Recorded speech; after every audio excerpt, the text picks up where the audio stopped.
that I have some plants growing up. These are not getting tremendous amounts of light. This Epiphyllum, and this is also one of the monsteras, but it seems to be doing extremely well still. So actually this is an Epiprenum, not a monstera. But they seem to be doing well, but they're just a little bit slower growth. Here you see also another Epiprenum and a Dracaena, a Sansevieria. Slower growing, again, not much light here. And then if you kind of come into the room, you'll probably notice that my ficus is a lot smaller. So this is my Ficus Lerato, this is my original ficus. It was getting murdered by a lot of the construction workers here because I had 13 people in my house and they kept on bumping into the leaves. And if you know anything about Ficus Lerato, or if you've seen my video on Ficus Lerato care, it does not like to be rubbed up or bumped against too much. They start to get leaf browning. So I ended up cutting this back by about 2/3. And it's been kind of amazing because I rooted a lot of those little plants up. I actually have some of them still out in the kitchen that I could show you as well. But I've already given so many of them away, and people have been sending me pictures of their cuttings doing extremely well from this beast of a plant, which is the first plant that I ever got into my room. So I've kept a lot of its sprawling shape, but like I said, I've cut it back quite a lot.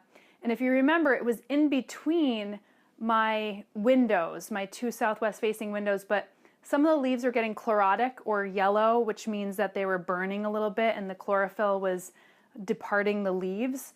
And what was happening there is that it was just up against the light too much. So I've pulled it back since that time.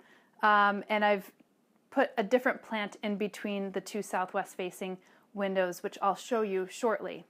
But in the meantime, you'll see I have a grow light over here that is just bathing a lot of my philodendrons and some peperomia in light.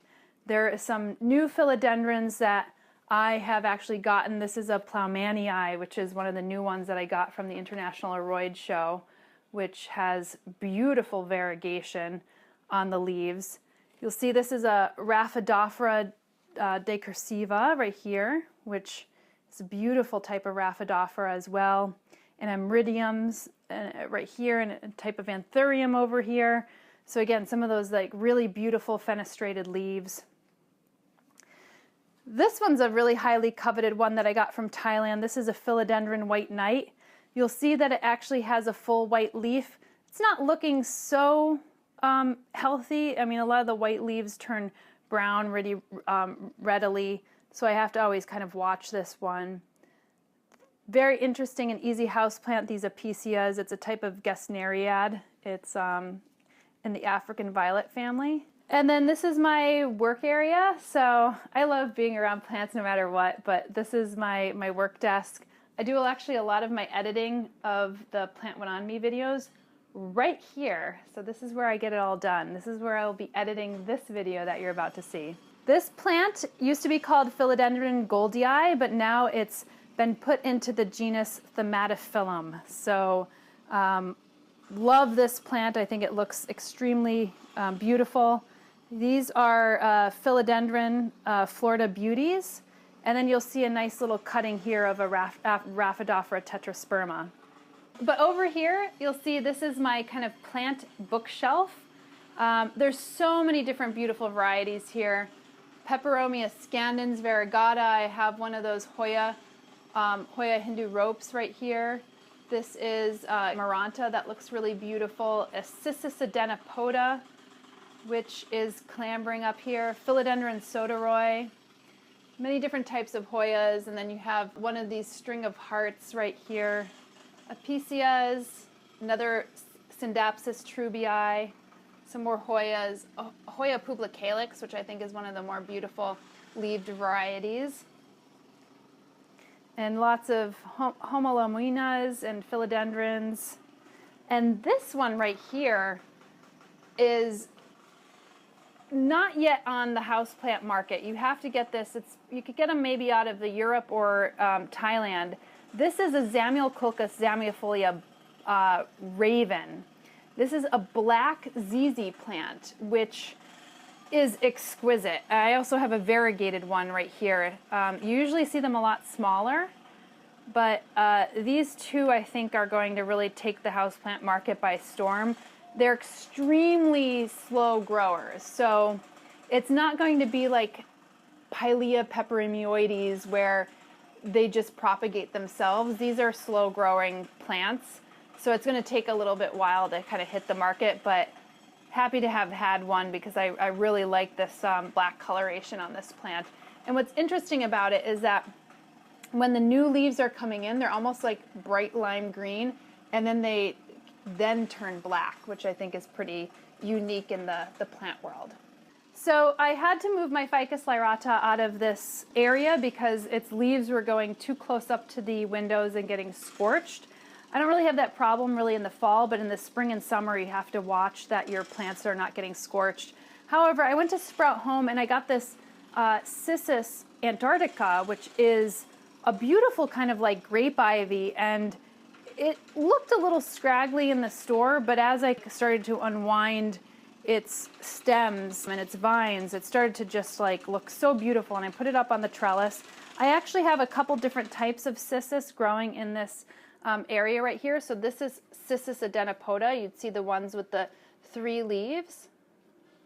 And then this is Sissis striata, which has 5 leaves. It almost looks like a really mini Parthenocissus quinquefolia, but it's not. It's a type of Sissis. And then if you see right here,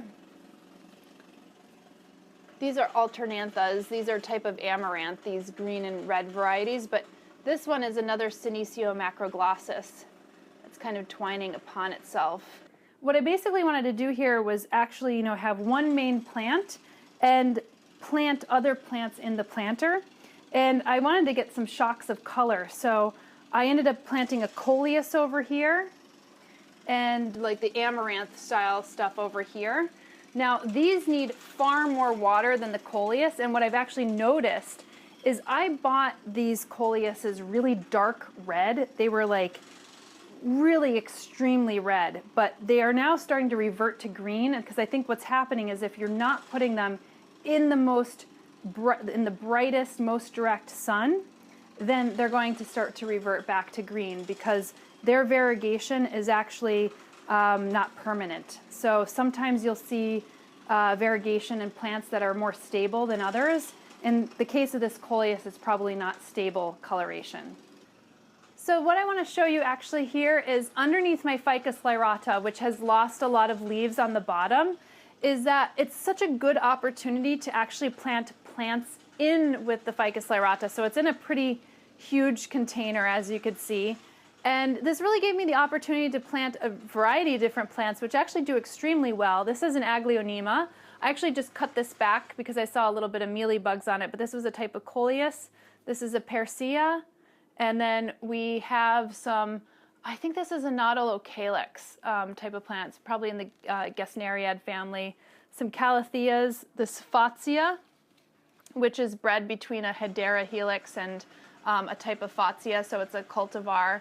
And then you'll see some Monstera siltipicanas here, some Sissis. I even have a vanilla plant down here, and some Aglaonemas as well. So it's been fun to be able to actually come up with planters that you typically see outdoors, but you could actually plant them indoors, and they seem to grow pretty well with the ficus, as long as you're not interfering with its root structure. And then of course I get this really beautiful southwest facing light that comes through. Again, if you have leafier varieties of plants, it could really affect those plants and cause chlorosis, or again yellowing of the leaves.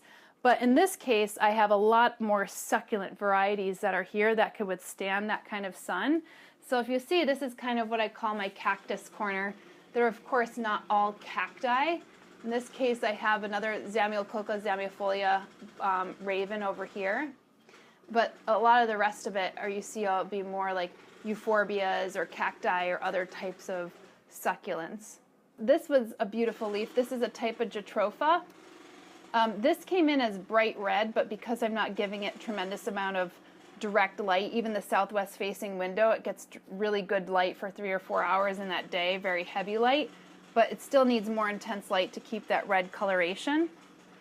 And then here you'll see a lot of new different types of plants that I think were just like pretty cool. This is Cereus Forbesii spiralis, Forbesii spiralis it's called, and it has that spiral looking.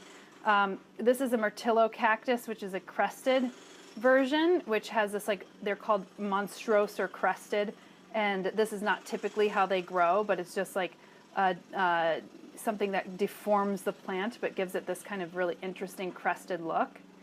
And then this is a Tephra Cactus, which I think they sometimes call pine cone cactus for obvious reasons. And then this one is a Triocereus cactus, but they call it a penis cactus. Probably could tell why. Hey guys, I hope you enjoyed that tour. You know, I probably do one of these every year, so this will be the one for 2018. And of course, if you like these episodes, then don't forget to subscribe to the channel. And you could also follow along on my daily journey at homesteadbrooklyn.com and on my Instagram at homesteadbrooklyn. See you next week.